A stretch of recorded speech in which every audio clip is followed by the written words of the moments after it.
Hi, I am in beautiful France on one of those amazing river cruises, but I don't speak any French.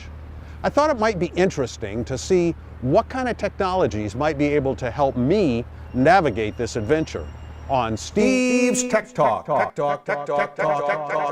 I'm cruising down the beautiful Rhone River in southern France, and I thought I'd begin this adventure by doing a little online research.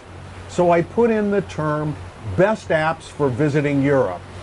I got a lot more apps than I can ever use, but one of the ones I was glad to have is called Smart Traveler.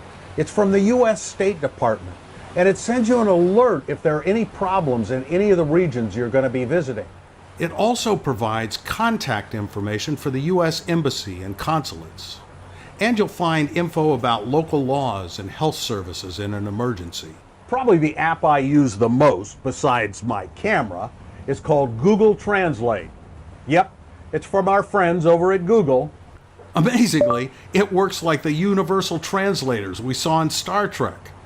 And this one works with both text and speech. Where's the bathroom? Où se trouvent les toilettes? Or use the camera for an instant text conversion. Unfortunately, it doesn't work with the handwritten menus we found.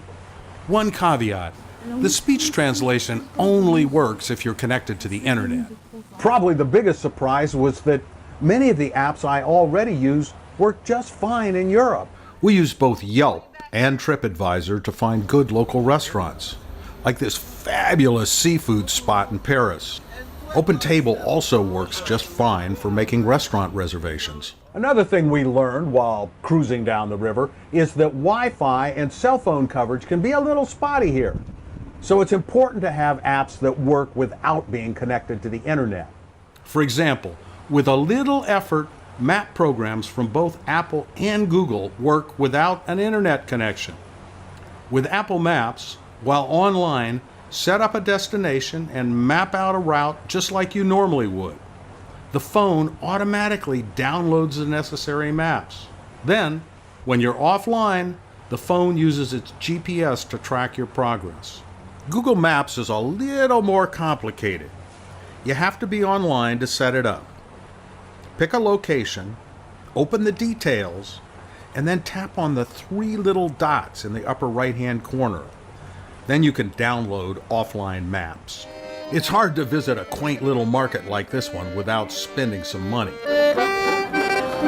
That's where a currency calculator comes into play. I like a free app called Units Plus. It offers all kinds of conversions. Of course, once we realized a euro was worth about $1.25, we didn't use it that much.